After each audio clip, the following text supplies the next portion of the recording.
मुझे लगा तुम मुझे छोड़कर चले गए। सारा अमर को बोलती है मुझे ऐसे लग रहा था कि तुम मुझे छोड़ दोगे क्योंकि उस दिन तुम्हारी अम्मी बहुत ज्यादा सख्ती कर रही थी और तुम आज भी मेरे साथ खड़े हो और अदालत में बार बार मेरे पीछे आया और मेरी जमानत करवाई। अमर कहता है सारा क्या हो गया, तुम मेरी बीवी हो, मैं तुमसे मोहब्बत करता हूँ। तो सारा ये बातें सुनकर उससे लिपट जाती है। तुम्हें छोड़कर कहाँ जा सकता हूँ। अमर बोलता है सारा तुम जिस हाल भी होगी मैं तुम्हारा हमेशा साथ खड़ा हूँ और मैं तुम्हें छोड़कर कहाँ जाता। मैंने आज तक किसी दूसरी लड़की को नहीं देखा क्योंकि मैं तुमसे मोहब्बत करता हूँ।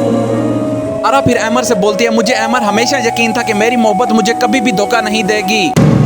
पैसे देके कोई भी काम करवा सकते हैं। फिर जब ये खबर मिशाल को पता चलती है, मिशाल सीधा आती है सैम के पास। सैम अपनी माँ की देखभाल कर रहा होता है और आकर वो सैम को बता देती है जो लड़की सारा थी उसकी जमानत हो गई है। सैम बहुत ज्यादा परेशान हो जाता है। सैम कहता है कैसे जमानत हो गई, आखिर उसने कत्ल किया है मेरे भाई का, कौन पूछेगा उससे। जमानत करवाना क्या मुश्किल काम। मिशाल बोलती है सैम वो बहुत बड़े लोग थे और उसका जो बाप था वो बहुत बड़ी कंपनी का ओनर था, तो इसलिए उनके लिए जमानत करवाना कोई बड़ी बात नहीं थी। फिर सैम बोलता है अगर मैं आज वहाँ अदालत में होता तो मैं कभी भी उस लड़की को ऐसे ना जाने देता। अच्छा अगर ऐसे तो क्या करूँ, सब्र कर। चाल जब सैम को कहती है सैम सब्र करो, आखिर क्या कर सकते हैं हम लोग। तो आगे से सैम कहता है आज अम्मी की तबीयत भी फराज की वजह से खराब है और उन लोगों ने फराज का कत्ल कर दिया है। अपने भाई का कत्ल उन लोगों को कैसे माफ कर सकता हूँ। मेरे पास ना पैसा है ना बसाई। चाल कहती है सैम वो लोग पैसे वाले हैं तो इसलिए तुम उनका मुकाबला नहीं कर सकते। सैम कहता है मेरे पास पैसा भी नहीं है, मेरे पास कुछ भी नहीं है, लेकिन मैं अपने भाई का बदला जरूर लूंगा। जैसे ही शाम होती है अमर सारा से मिलने आता है। सारा बहुत ज्यादा परेशान होती है। सारा को कहता है सारा तुम परेशान मत हो, मैं हमेशा तुम्हारे साथ खड़ा हूँ। अमर बार बार सारा को दिलासे दे रहा होता है कि तुम्हारे साथ कुछ भी नहीं होगा, केस हमारा होगा और हम जीत जाएंगे। सब कुछ पता चल चुका है शहजाद खान। शहजाद खान अपनी बहन को मारकर बहुत ज्यादा खुश होता है और उसको बहुत चैन आ गया होता है कि फराज आखिरकार मर गया है। तो उसकी माँ उसे बोलती है अपनी जान बचा कर रखो क्योंकि पूरे शहर में अब फराज की खबरें चल रही हैं। शहर भर में फिराज के कत्ल के चर्चे हो रहे हैं। शहजाद खान बोलता है कुछ भी हो जाए कोई हमें पकड़ भी नहीं सकता और ना किसी को पता चलेगा हमने उसे ऐसे तरीके से मारा है और कोई ऐसा भी नहीं पैदा हुआ आज तक कि मुझे हाथ लगा सके। मुलजिमा के नंबर से तो सिर्फ एक ही कॉल आई है। अगले दिन समिया सारा के केस की तफ्तीश कर रही होती है। फ्रेंचाइज वाले उसे बोलते हैं कि सारा के फोन से जो फराज को कॉल गई थी वो जिंदगी में सिर्फ एक बार कॉल गई थी। इस कॉल से ऐसे लगता है कि इन दोनों की कभी पहले बात हुई नहीं थी। तफ्तीश जैसे ही फाइनल हो जाती है अमर सारा को वहाँ से लेकर चला जाता है। उसके बाद और उससे पहले का रिकॉर्ड हमारे पास नहीं है। अमर हॉस्पिटल से सीधा समिया के पास आता है और कहता है ये तुम क्या कर रही हो, ऐसे कैसे लड़ते हैं। तुमने आकर उस लड़की को जमानत दिलवा दी जिस लड़की ने मेरे भाई का कत्ल करवाया है। समिया बोलती है सैम हमारे पास इतने ज्यादा ठोस सबूत नहीं थे तो इसलिए अदालत में जज ने उसे बरी कर दिया। फराज के फोन पे समिया जाती है सैम की माँ के पास और पूछती है आंटी आपको अगर कुछ भी पता है तो मुझे बता। फराज की माँ ये बोलती है मैं आपको ये बता सकती हूँ कि एक बार ऐसा था कि फराज हमें सॉन्ग सुना रहा था और वहाँ पर उसे बार बार कालें आ रही थी। फराज बार बार उस काल को काट कर रहा था लेकिन मुझे लगता है कि शायद वो कुछ इन्वॉल्व हो। एक नंबर पे लगातार कॉल की गई है। फिर समिया जिस नंबर से फराज को बार बार कॉल की गई थी वो नंबर फ्रेंचाइज वालों से निकलवाती है और कहती है कि इसकी लोकेशन कहाँ थी। तो आगे से सैम बोलता है इस बार हम उसे नहीं छोड़ेंगे। हाँ उसका एड्रेस निकलवाइए। दिन ब दिन केस बहुत ज्यादा ठोस होता जा रहा होता है क्योंकि फराज की मौत के कोई भी निशान नहीं मिल रहे होते। सैम कहता है तुमसे समिया कुछ भी नहीं होगा, आखिर मुझे आना पड़ेगा रेड करवानी।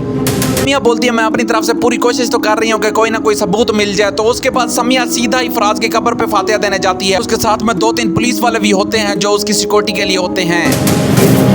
सुबह सुबह अमर जाता है सारा को लेकर अपने घर में आता है तो आगे से उसकी माँ ठहरी होती है। उसकी माँ सारा को अंदर नहीं आने दे रही होती है। आगे से अमर उसे बार बार कह रहा होता है सारा आओ मेरा हाथ पकड़ो, अम्मी तुम्हें कुछ भी नहीं कहेगी। सारा बिल्कुल परेशान हो रही होती है क्योंकि अमर की माँ बार बार ये बोल रही होती है अगर तुम इस लड़की को हमारे घर में ले आओगे तो हमारे घर में बदगुमानियां पैदा होंगी। जितना भी वक्त लग जाए। सैम की माँ को जब होश आता है वो कहती है मैंने सैम से मिलना है। सैम को अपने पास बिठाती है और पूछती है फराज के केस का क्या हुआ। सैम बताता है अम्मी वो लड़की छूट गई है। तो आगे से उसकी माँ उसे कहती है बेटा उस लड़की को कभी मत जाने देना, उससे अपने भाई के कत्ल का बदला जरूर लेना।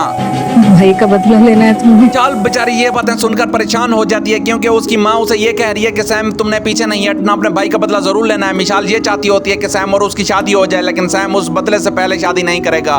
उसकी मोहब्बत का कर्ज है तुम। सैम अपनी माँ से भरम रखते हुए कहता है अम्मी मैं आपसे वादा करता हूँ भाई के कातलों को कभी नहीं छोड़ूंगा, चाहे हमारी जमानतें हमारी अदालतें जितनी भी चुप रह जाए लेकिन मैं हमेशा उनके पीछे लगा रहूंगा और बदला लेकर रहूंगा।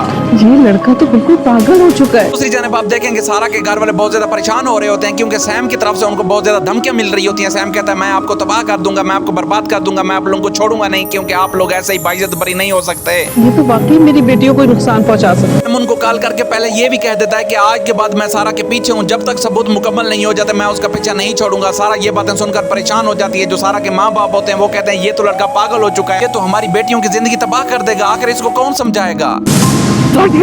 बस फिर उसके बाद सैम उनके घर के आगे पहुंच जाता है और कहता है आज से मैं यहीं रहूंगा जब तक मेरा सबूत मुकम्मल नहीं हो जाते। तो सारा का बाप उस पर बहुत ज्यादा गुस्सा करता है और कहता है यहाँ से दफा हो जाओ, यहाँ पर क्यों खड़े हुए हो। अब तक झेल कर रहा हूँ। सैम जब बोलता है आप जो भी कुछ कर ले मैं यहाँ से हटने वाला नहीं हूँ, मैं आप लोगों को तबाह करके रख दूंगा। आगे से सारा का बाप बोलता है तुम मुझे धमकी दे रहे हो, तुम्हारी हैसियत क्या है। और इम्प्लीमेंट भी कर सकता हूँ। सैम बोलता है ये मेरी शराफत है, मैं चुप हूँ, नहीं तो आपने मुझे देखा नहीं है मैं जितना बुरा हूँ, और मैं अगर उसको इम्प्लीमेंट कर लूंगा तो आप लोगों की जिंदगी जहन्नम बना दूंगा, इसलिए आप लोग चुप रहें।